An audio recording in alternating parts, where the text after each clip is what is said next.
Evet, konumuz yine toprak.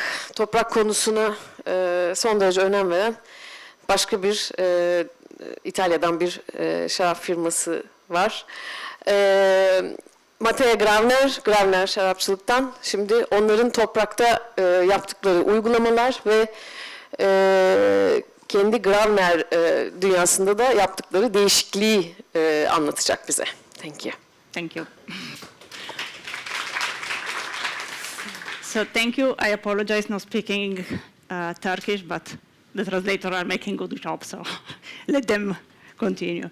So I learned a lot about the Turkish wine world in these days. My previous knowledge was very basic. Mainly, I knew you are one of the biggest grape producers of the world. I didn't know so much about wine. So what I am telling you now, it's much more based on what we are. So I hope this can be connected to your reality. I don't know how much, so apologize if not, it's not like this. So in the last 2 years, we have been facing an incredible situation which deeply changed our perspective on world, on food, on how to face and how to approach our everyday life.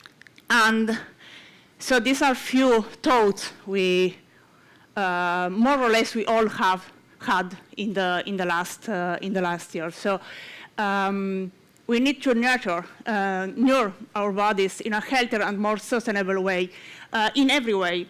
It doesn't mean only healthiest. We have to start thinking about how much energy, how much environment our food is wasting. Because there is no way to claiming we are producing food, we can waste everything. Water is becoming a big problem. Energy is becoming a big problem. So everything we have to produce, everything we do has a deep impact, which we will pay one day. We need to feed a growing global population. Despite the pandemic, we are growing. Soil productivity and fertility need to be preserved. It's not something we can replace. We don't have more soil. And this is something we have to face with. I think you know more or less this number. We have a way too big global yearly food waste. We have to reduce this. The production has to be used. The production has to be useful.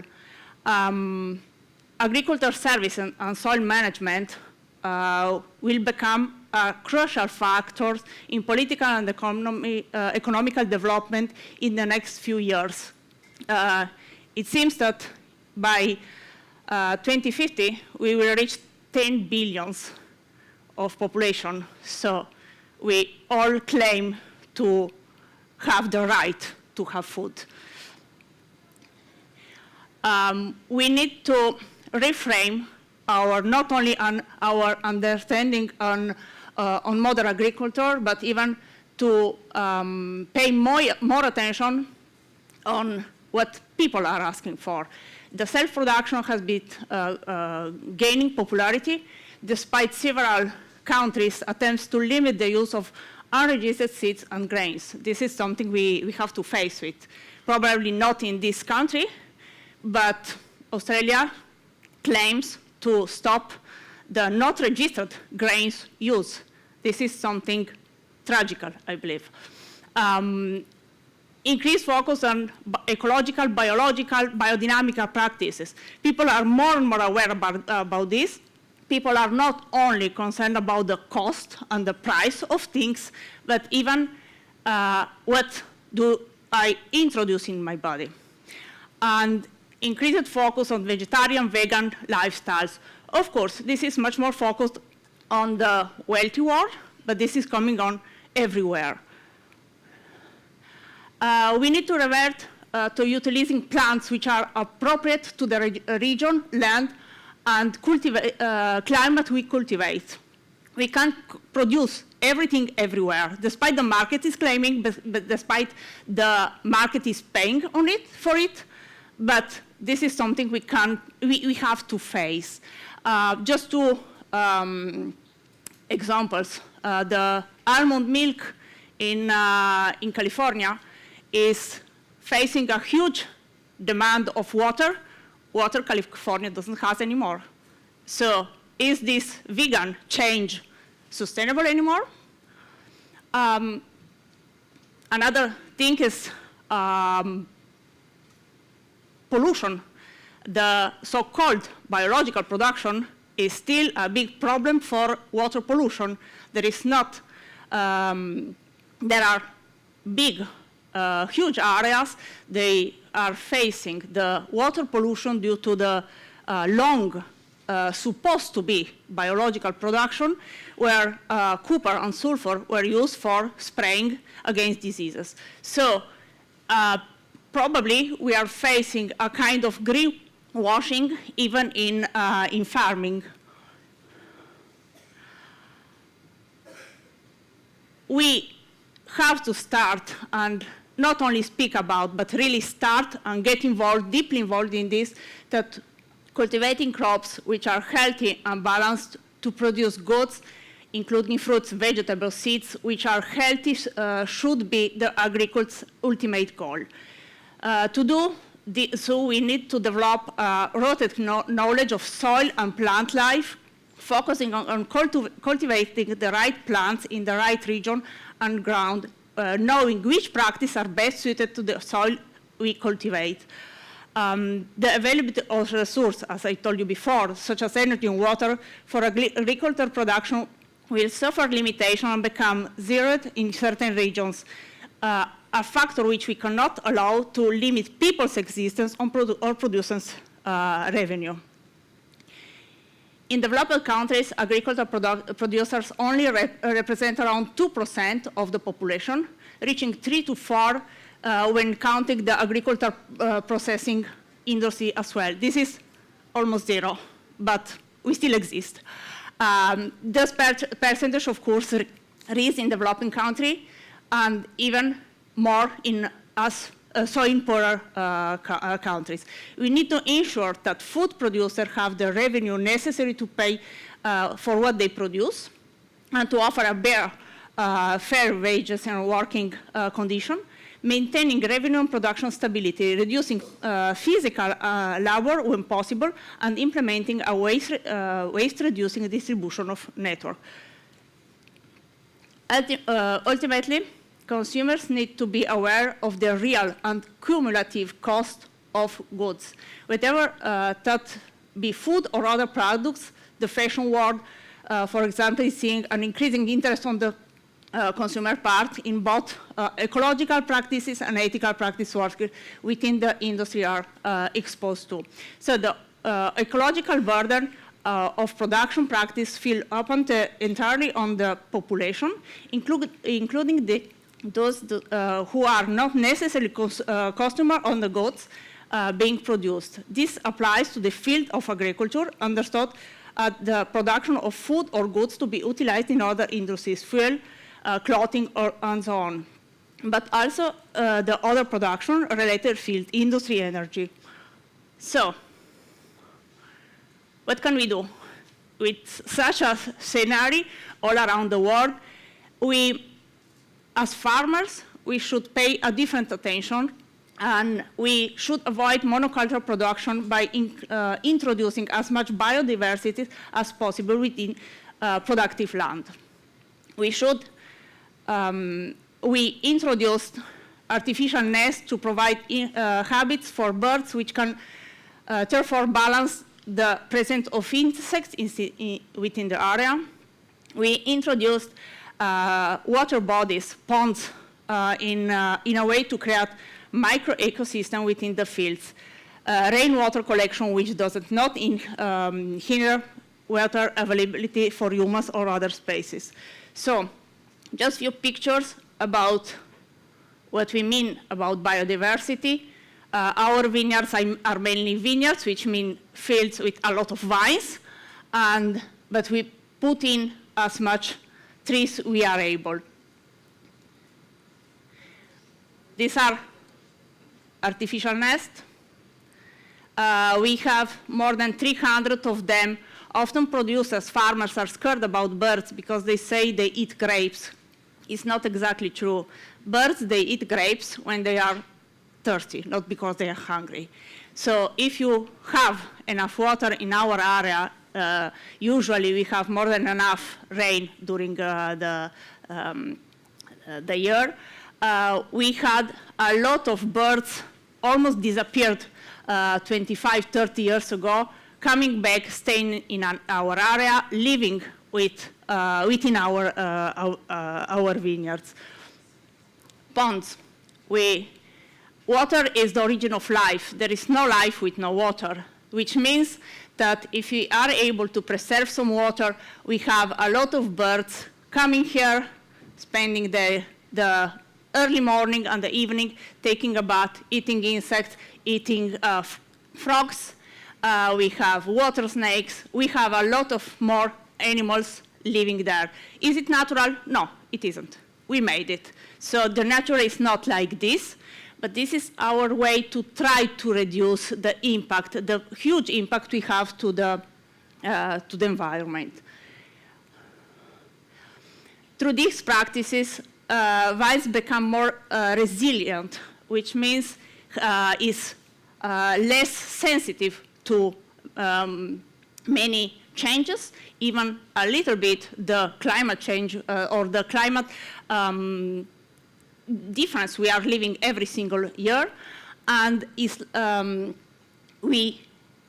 believe that healthier vines bear less ecological cost and yield healthier grapes. Healthier grapes require less processing in the cellar. So if you don't start caring about the vines, about the grapes, you have to care after in the cellar.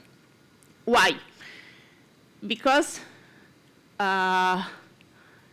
many years ago, when my father already was one of the supposed to be best producers in Italy, wine producers in Italy, he was not satisfied about the wines he was producing. They were high awarded wines. We were always sold out, but he couldn't find the relation between the grape he was producing and the wine he was releasing.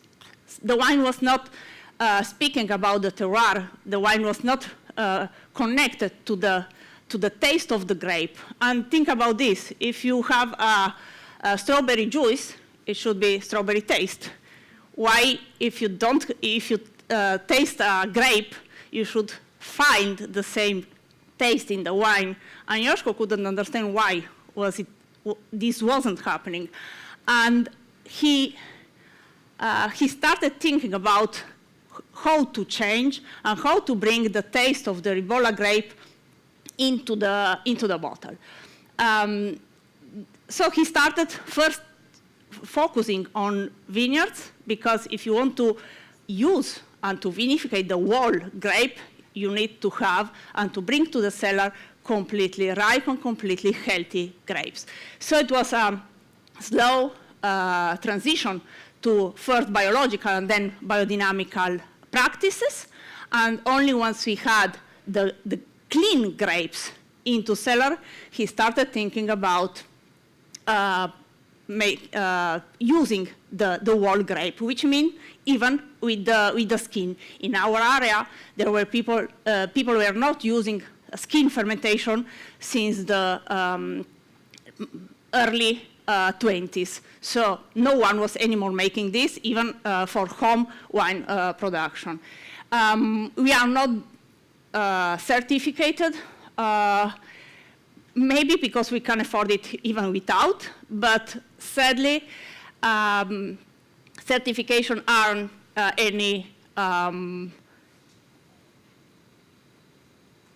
they are much more focused on the process than on result.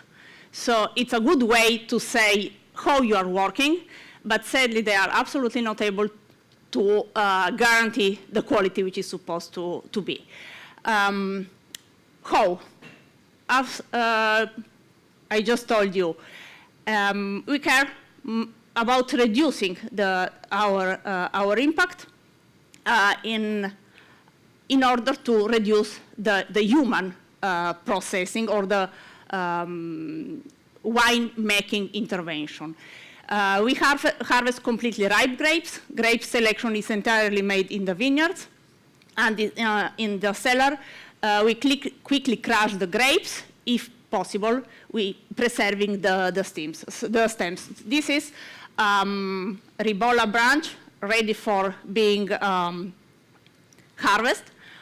Just something about this picture. This one is supposed to be a Slovenian bee. This one is Italian. It's not exactly true, but Slovenian beekeeper have to have this kind of bees. You see the huge pink, yellow area in the middle. Instead of the Italian ones use this. We are right on the border. You know about the borders, and for sure, many producers told about this just a few minutes ago. We are facing the same, but of course, my border is the real border compared to yours, because my shoe hurts much more than yours, of course. So selection is made completely in the vineyard. Ribolla is a pretty late variety, so usually we start harvesting in October, but having often rain in October, we have deeply to select, to avoid to have rotten berries and preserve the botryticides, so the noble rot ones. My father started using the Georgian Qvevri he made the first taste in 1997, thanks to Udo. And in 2000, he has been able to travel to Georgia for the first time. In 2001, he started making the wines fermented in Qvevri. It took us 5 years to collect all the Qvevris we needed, but we made it. Nowadays, it's a bit easier, but this is even the evolution, luckily. So during the fermentation, we do the punch down 5 to 6 times a day, and reduce this number once the fermentation is reaching the end. So at the end of the fermentation, we preserve just 2, one in the morning, one in the evening, and we preserve them even during the malolactic fermentation. Something we learn at school is that usually malolactic fermentation is taking place in spring when the temperature is growing. We have seen that preserving the already fermented wine on the skins, the malolactic fermentation follows quickly the end of the alcoholic fermentation. Once even the malolactic fermentation finished, we empty the Qvevri. We pump out the wine, and so Joshko doing the punch down. We pump out the wine, and by hand, we empty the skins. We press the skins, and for a few days, we leave the pumped wine together with the pressed one in big, huge vats in order to lose the biggest part of sediments, and then the wine go back to Qvevri until end of August, beginning of September. We need to empty the Qvevris for the new coming vintage, and this is the moment the wine starts the 6 years long aging. Look at this. This is the first time we rack the wine. It's pretty clear. It's not completely clean, but having a long aging period in a huge cask, we don't need any kind of filtration. Not hurrying the wine is more than able to bring to the end his own grown process.